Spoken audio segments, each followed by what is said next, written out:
Hey everyone, and welcome to the Wednesday night recap of AEW Dynamite. It is January 8th, 2020, and as always, I will be giving my thoughts on WWE NXT as well. This was the first live head-to-head battle between AEW and NXT for the new year.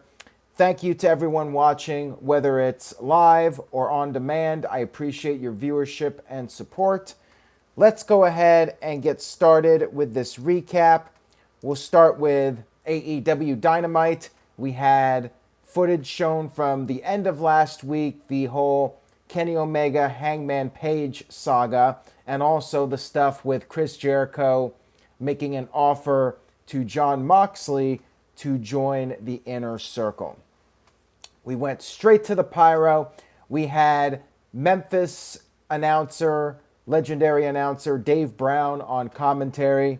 We had the opening match, which was Kenny Omega and Hangman Adam Page against Private Party. Now, last week, there was the segment where Private Party were in the bar and Hangman Page was their bartender and he walked off on them. So that led to this match. Other than a few miscommunications, for the most part, Kenny and Page were working together and they ended up pulling off the win with the buckshot lariat and V-trigger at the same time, and then the one-winged angel. Good opening match here between these guys, and it looks like we're getting a little bit of a slow build with Adam Page because we still have Pac, who wants his rubber match with Kenny Omega.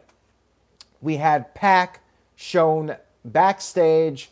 He was attacking Michael Nakazawa. Now, apparently, he decided to do it again since he attacked Nakazawa the other week. No response from Kenny. He did it again. He beat up Nakazawa in the dressing room, and then he demanded his one-on-one match with Kenny. Kenny ran to the back, and Adam Page was like, well, this is the opportunity to drink some beer. So that's what he did. Adam Page drank some beer with the fans at ringside. Basically, Adam Page is like James Storm 2.0, you could say. And speaking of 2.0 characters, just wait, I'll get to that here in a minute. We had NXT open up with Rhea Ripley, the new NXT Women's Champion. She cut a promo about her victory and how it's a memory she will never forget. That's when we had Toni Storm come out. She congratulated Rhea on the victory, but mentioned that she has beaten Rhea on 2 occasions and issued a challenge.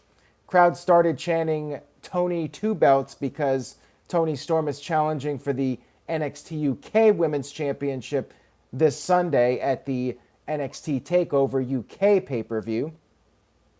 And that's when we had Kylie Ray, the NXT UK Women's Champion, come out. She says that Toni will not be winning the title on Sunday. Then we had Io Shirai coming out. She pointed at the title. Then we had Bianca Belair come out. She said she's better than everyone in the ring. Then we had Candice LeRae come out. So that's right. This was one of those segments where one person starts, second person comes out, third person, fourth, fifth, sixth. We had 6 people come out, and just like a Raw or SmackDown segment, guess what? This turned into a tag team match, players. Referee came out and said, well, since everybody's just conveniently in their gear, he actually didn't say that, then we have to have a tag team match. I get it. You want to establish that Rhea Ripley has a lot of challengers and there's a lot of people she can face, but man, I am just not a fan of these types of segments, like where one person comes out after another. They all have a microphone. Just not a fan of the segments. We had the 6-woman match, and we ended the match with some miscommunication between Io Shirai and Bianca Belair, which led to Io taking a powder, and that seems to be what also happens in these types of matches, it seems. We had the Riptide to Belair to pick up the victory, And then after the match, there was the celebration. Toni Storm, Candice LeRae, and Rhea Ripley. And Candice had the title for a moment, but then she handed it back to Rhea. So a little bit of a tease there, perhaps, for a future match with them. Moving back to AEW. Oh, man. Okay. Here we go. This is where I'm either going to get really over with you guys or you guys are going to hate me. What I am about to talk about is the worst AEW Dynamite segment to date. So if you liked this segment, you might want to shut the video off now because I was not a fan of this. So we had the Women's Championship match. We had Chris Statlander challenging Riho. Brandy Rhodes was on commentary. I thought she was terrible. She is totally doing Stephanie McMahon 2.0, but she said something that not even Stephanie would say. Stephanie would not bury her talent. Brandy, the first thing she said, and I quote, "She is more interested in taking a nap than watching them wrestle." Way to go, Brandy. So the problem with this, Brandy is in real life running the company along with her husband. So she's the one talking about how the women's evolution is going to go to the next level and all this stuff. But on TV, she's this heel character who thinks both of these competitors are boring. Sorry, I don't buy it. I don't buy it at all. She needs to play one role or another. Either you're the boss of the company or you're just a TV character. When you try to do both, it's the same thing as Stephanie McMahon, only worse, because at least Stephanie could put over the talent. Stephanie, she would do the charity stuff and all that, and then on TV, she's a heel. Like, I just don't buy into it at all. Cannot suspend disbelief. So we had the match, which probably, if they were just able to go out there and have a match, probably would have been fairly good. But this was just basically an angle to try and get over the Nightmare Collective, whatever the group is called. We had Awesome Kong and the other member, I'm not even sure her name. They came out, and Kong was interfering. Riho got attacked, and then Statlander went after them. Brandy came down to try and stop Statlander. Then we had the bald guy who was in the Brandy Rhodes videos come out from under the ring, and he attacked Statlander. And by the way, his name is Luther. Not Luther Reigns, just Luther. Apparently, according to Excalibur, he is a Japanese wrestling deathmatch legend. But then he started backtracking, and he wasn't exactly sure if that was him. Like, they did a close-up of his face, and nobody on the commentary team was completely sure who he was. So that was really weird to me. And, if you're going to bring in a guy that nobody knows, then you gotta just do some vignettes or something and, introduce him that any wrestling character would be introduced. But you just have some random guy pop up and we're all supposed to know who he is when he's never appeared on an American wrestling television show before. I don't know what they were thinking with this one. We have Negro with oh, great, I just said it. I was so worked up I didn't even read the username. So you got me, whoever you are, with the $1 super chat. I hope you're happy now. Now you can replay that clip over and over to your heart's desire. And I apologize to everyone for that. I totally just read that so quickly. So he got me. Got him, as they would say. Anyways, back to the review. Riho came out, did a dive onto Luther. Now, apparently the referee was completely blind or he was distracted by something. I don't know what it was, but the referee was out to lunch, I guess. The match kept going despite all this interference and shenanigans. Then Statlander was on the verge of perhaps winning the title when Kong swept Statlander's legs, and that led to Riho getting the pin. So Riho is still your AEW Women's Champion. Then after the match, the Nightmare Dark Collective Order, whatever the hell they're called, they attacked the baby faces, and that's when Shida and Big Swole came out to make the save. Britt Baker was also at ringside, but she just didn't care because I guess she's turning heel. So yeah, this segment was the worst AEW segment to date. The women's division needs something. First thing that needs to go is Brandy because the commentary was terrible, and the Stephanie McMahon gimmick, it's so cringe. It really is. So yeah, if you're an AEW fan, you probably were not a fan of what I just said, but yeah, if WWE is going to get called out on it, AEW has to be called out as well. You know, if WWE did this kind of segment, everyone would complain about it. So, you know, got to be fair. Meanwhile, on NXT, we had a Tommaso Ciampa promo. Talked about how when he got injured, he had to relinquish the title, and he lost his life. His life was handed over. He wants his life back. Adam Cole, that was a message. Tommaso Ciampa, he wants his baby back, or he wants his Goldie back, whatever the hell he calls his championship belt. We had Christopher Daniels up against Sammy Guevara, and the footage was shown of the Daniels botch. Again, AEW doing a storyline out of this. Over on NXT, we had the first match of the Dusty Classic. We had Imperium picking up a victory over the Forgotten Sons. No surprise there. Over on the AEW match, Daniels was actually on the verge of perhaps picking up a victory when all of a sudden Pentagon comes out and he got on the mic and said he wants to see Daniels do a moonsault. Daniels got distracted by this. Stupid babyface, of course. WWE syndrome here. So again, you know, WWE does the stupid babyface. I call him out.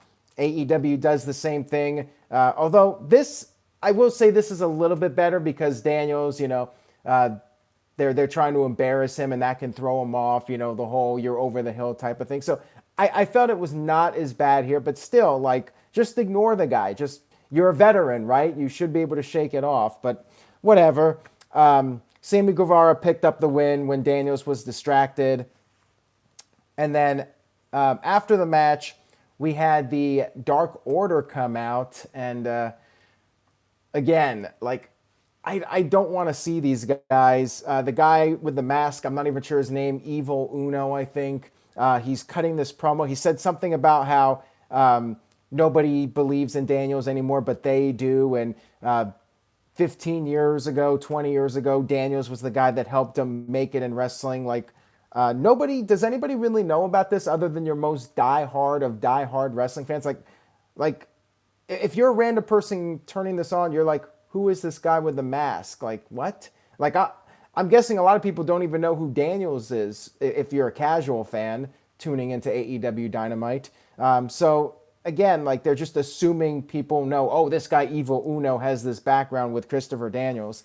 Like, who is this guy to begin with? Like, we don't even know who he is. He's just some guy with a goofy mask. So he offered Daniels an opportunity to join the Inner Circle. Oh, no, wait. An opportunity to join the Dark Order. He offered Daniels a mask. Daniels turned it down, of course. He got attacked. Young Bucks and SCU came out to make the save. And then Daniels proved that he still has it, went up top and hit the best moonsault ever. Nightmare Collective, Dark Order, they should have stayed in 2019, in my opinion. Over on NXT, we had Austin Theory picking up a victory over I can't even pronounce his name, Joaquin Wilde, I think. But all you need to know is Austin Theory is starting to make a name for himself in NXT and picked up a victory in a match to build him up, one of those showcase matches. Back on AEW, we had the Lucha Brothers, who are heels, by the way, coming out, playing to the crowd, doing the Zero Fear, whatever the hell it is. Here's the thing. If these guys are going to be heels, then they should really stop playing to the crowd. Like, They're coming out there, they're teasing Daniels and trying to screw with him mentally. And then they're coming out and playing to the crowd. I don't understand it. These guys are apparently two of the best wrestlers in the world, but they don't know how to play heels, apparently. So we had the Lucha Brothers versus Cody and Dustin with Arn Anderson out there. Why, I don't know. Why does Cody, who is a veteran at this point, he's been around a while, why does Cody need a manager? I don't get it. And apparently he needs Arn Anderson to talk for him now. So we had Undisputed Era winning a match against Gallus over on NXT with help from Adam Cole. So they advance in the Dusty Rhodes Classic. We have Imperium and Undisputed Era advancing. Back over on AEW, Arn Anderson did provide some help. The Lucha Brothers were going to bring a steel chair into the ring for some reason, and Arn grabbed the chair from Phoenix or one of them. Then we had Cody come in. Dustin got the tag. He hit the Destroyer. Cody did the Cody Cutter to Pentagon, and then the Final Reckoning. By the way, Dustin has an updated version of his theme song. It's now Green Day with some little synthesizer overdubbed onto the track.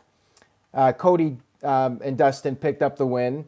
After the match, we had Tony Schiavone interviewing Cody, and this is where Arn Anderson quickly got on the mic and said, the stipulations that MJF made are preposterous.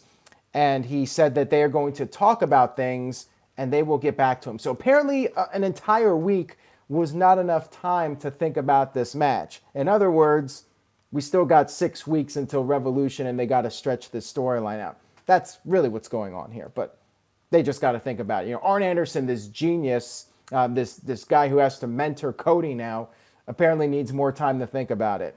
Okay. So we had Lanny Poffo interviewed because they were paying tribute to the Memphis Legends, and they were shown for literally like 5 seconds. I think that they did something on AEW Dark. I'm not sure. They mentioned something about it.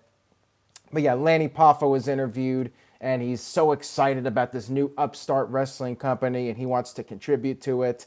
But yeah, the whole Legends thing was very brief. They cut to a quick shot. I think they showed Rock and Roll Express and a couple other guys in the crowd. So next segment we had here was MJF coming out for a promo. He referred to Cody Rhodes as a coward, and he said, you have a count of 10 to come out here. 10 count, Cody did not show up. Apparently Cody left. I think that's what Excalibur or JR, somebody said it. Again, isn't Cody running the company? Why would he be leaving the building? Like, that made no sense to me. Why would he leave when MJF is there anyways? Wouldn't he just come out there and fight him? Like, that was dumb. But of course, they had their reason for this. MJF called Cody a little bitch, and that led to DDP coming out. That's right, Diamond Dallas Page. He came out and he plugged his yoga. Crowd chanted yoga. He plugged his social media accounts, Twitter, at DDP Yoga, Real DDP, all that stuff. And now I'm plugging it, so there you go. He said that the people that thought, like 19 years ago when WCW died, he said that if anybody had told him he would be back 19 years later on TNT, he thought they would have been smoking crack. And then he brought up how people have been asking him, is he going to come back for one more match? And that's when MJF said that there's somebody else that might want to fight DDP besides him or Wardlow. And that's when the Butcher, the Blade, and the Bunny came out. They were there along with MJF and Wardlow. MJF started talking trash now that he had some backup. He said WCW's dead. And DDP has two options. He can either kiss his ring or he can be sent straight to hospice. DDP did not take kindly to this. There was a big fight, and DDP actually got the best of Butcher and Blade with diamond cutters. And then it took a low blow from MJF to bring DDP down. And that's when Dustin and QT Marshall made the save.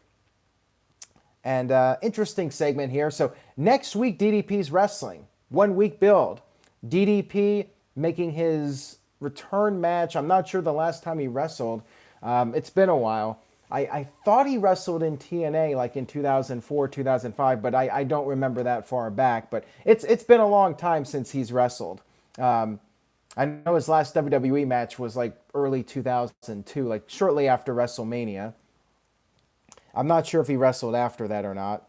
But yeah, so DDP's going to be in a 6-man tag team match, teaming up with Dustin and QT Marshall, another guy like, who is this guy? Against Butcher, Butcher, Blade, and MJF. That'll be next week. Tony H with a $2 super chat says, the worst Dynamite show so far, weak show. Well, I'll give you my thoughts, my final thoughts on Dynamite in just a few minutes here, so stay tuned for that. You guys could probably tell already this wasn't my favorite AEW Dynamite episode. So over on NXT, we had a Johnny Gargano promo, talked about how Finn Balor went to the main roster, but when he got the call, Johnny Gargano, he stayed in NXT. That's when Finn Balor came out and challenged Gargano to the next NXT TakeOver in Portland. That's coming up in February, so that should be a hell of a match. And the Portland show is really shaping up nicely. I'm thinking it's going to be Adam Cole going up against Tommaso Ciampa, and then Gargano versus Balor. That's going to be a hell of a show. Back on AEW, we had the Jurassic Express versus the Best Friends and Orange Cassidy, the real OC as far as I'm concerned. So you guys know how I feel about Luchasaurus. This guy should be a monster.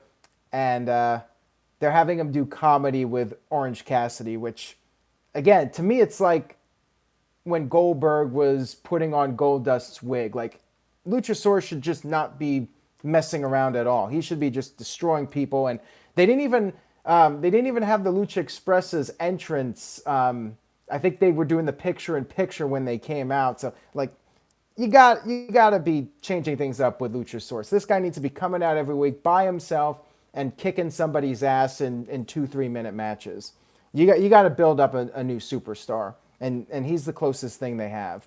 But they're doing this 6-man match, and they're doing the comedy with Orange Cassidy, which is fine. But I don't know if Luchasaurus should be the one standing there when Orange Cassidy is doing his little kicks. But anyways, a pretty entertaining match. Jungle Boy pinned Chuck Taylor to score the victory, and it was one of the better matches of the night, I thought. And over on NXT, we had an announcement that Alex Shelley will be teaming up with Kushida in the Dusty Rhodes Classic, and they were a tag team at one point. So Alex Shelley making his NXT debut next week.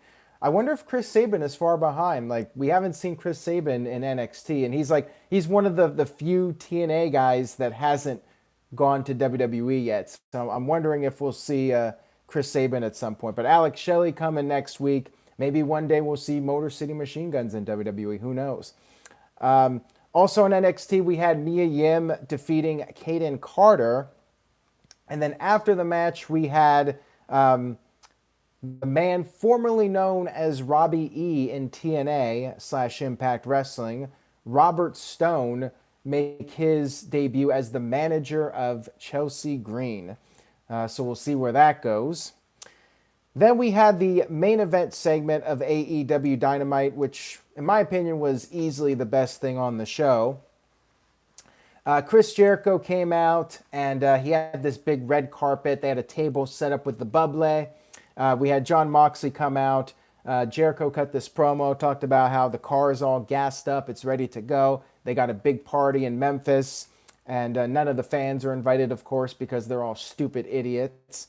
Moxley said that Jericho doesn't really know him that well, and that if he did, he would know that Moxley doesn't want any of this stuff because he cannot be bought. However, Moxley said he is there to dominate, and because of that, his answer is yes. It's yes because the Inner Circle, they are the most dominant force, and he wants to stand with them. He took off his jacket. He revealed the Inner Circle t-shirt. Jericho got the bubbly out. They all started celebrating. They were drinking and having a good time. Moxley then noted that he wants the keys to the car. Jericho gave him the keys, and then they started celebrating again. Jericho brought up how they won their matches at Wrestle Kingdom. Then we had the Inner Circle guys leave the ring. Jake Hager left and Samu Guevara left. They were on the outside of the ring.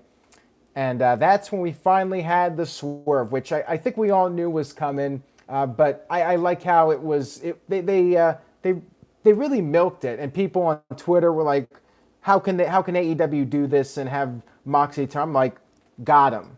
Good segment. The fact that AEW got people to think that Moxley was really going to be part of the group, that's a testament to AEW. So that's where they get the real praise from me tonight. I thought this segment was very well done. And I was thinking as they were bringing out the bottles, I'm like, this has to end with Moxley hitting Jericho with a bottle. Like that's how you finish this segment. And sure enough, that's exactly what they did. Moxley said he was just kidding. Inner Circle's a stupid group. And then smashed Jericho in the face with the bubbly, and the guys ran into the ring to try and stop him, but he took off. Solid ending to AEW Dynamite. Second hour was better than the first. First hour I thought was pretty darn weak. So overall I thought this was the worst episode of AEW Dynamite. Overall, I still think it was a decent show, but definitely a step below what they've been doing for the past couple months. So my overall letter grade for AEW Dynamite is a C+. I think it's the first time I've ever given any kind of a C to Dynamite, but this was not a great show. It was all right, but it was some of it was definitely a mess. In particular, the women's segment, still not into the Dark Order stuff, and I just felt like there's still not much in the way of character development with these guys in AEW. And this was a really weak crowd. I mean, they had a lot of lower levels that were empty, and really they only had like that one section across from the hard camera that was completely full, and every other section in the building had a lot of empty seats. So not a very good turnout for AEW. And it's been a couple months now, and Memphis is a historic wrestling town. I don't know why they're not drawing, but I think part of it is just, they haven't really built any new stars yet. They're relying on Jericho and Moxley, the former WWE guys, Omega and the Bucks. They're a big part of it. Cody was probably the most over guy on the show, so he hasn't been ruined yet. But I feel like Omega and the Bucks are just there at this point, and they were the guys that helped get this whole thing started. J Money with a $2 super chat says, did JR slip and say WWE? He said AWE, I think. I think that was what he said. He did botch the name of the company, which was pretty funny. Thank you for that, J Money. And then DJ Whitey with a $5 super chat says, I was so ready to be swerved, Aaron, in the other direction. You were right from Monday. Damn it. I mean, they could have done it, but people. AEW could have done it, but then people would have complained about it, saying, "Oh, you're ruining it," not thinking that Moxley is setting them up. They could have gone that route where Moxley joined them for a week and then turned against them. So they could have milked it for a little bit, but what they did, I thought was totally fine for the final segment. So let's see what you guys thought in the chat room. Tony H gives AEW a C-. Tic Tat Tat gives AEW a C+, NXT a B. Jeremy Dorset says C for AEW and A- for NXT. Shady Snake AEW gets an A-. Great Tribulation gives it a D. Wow. Dr. NXT Scorpio gives it a C+ for AEW. And let's see here. CC Drink C for AEW NXT B. The game is on 100 with a $5 super chat. Thank you for that. Game is on 100. He says, too bad AEW cannot get Lawler to appear. Ah, well, and NXT killed it again. And Mike B says, did not watch much of either, just came here for the reviews. Well, thank you for tuning in. I appreciate it. And Sean Douglas also gives it a D-. Wow.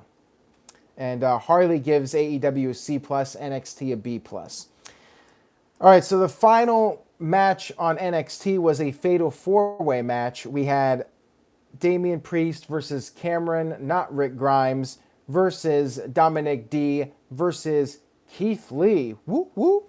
And in the end, it was Keith Lee picking up the victory. He hit the double choke slam on Dominic and Damian, and then he did the big sit-down power bomb to Cameron Grimes, and he is now the new #1 contender for the North American Championship. I like it. Good stuff. Keith Lee's momentum continues. Happy for him. Happy that he's continuing to build up momentum in NXT.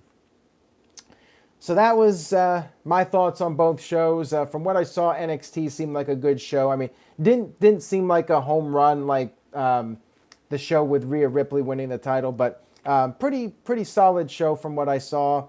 And they're building up the Worlds Collide pay-per-view, and also they got the takeover in Portland coming up. They're starting to build up for that. So good stuff. AEW. I have to agree with Great Tribulation. Like this, well, he said NXT has potential. Reminds me of the good years of TNA. Yeah, basically NXT is what TNA was during its peak years. Unfortunately, this week's AEW almost reminded me of TNA circa 2012 or 2013 when the company was going down the shitter. Sean Douglas says, read my comment, Aaron, please. He says, Keith Lee wins the title. He is NXT next star. You can just tell me he reminds me of D'Lo Brown. I'm not sure if I would go with D'Lo Brown as a comparison, although he does that sit down power bomb. So I guess it's kind of like the Sky High from D'Lo. I could see that comparison. But anyways, guys, that's all I got for tonight. Thank you very much for tuning in, and hopefully I didn't piss off too many AEW fans. But yeah, I thought this was weaker than the other shows. Not a bad show, but not anything that I would say was a home run. So thank you guys for watching, and hopefully you'll check out next week. I will be back on Friday to give my thoughts on SmackDown. Subscribe, tell a friend, spread the word, or you could tell me to piss off if you're an AEW diehard and they can do nothing wrong.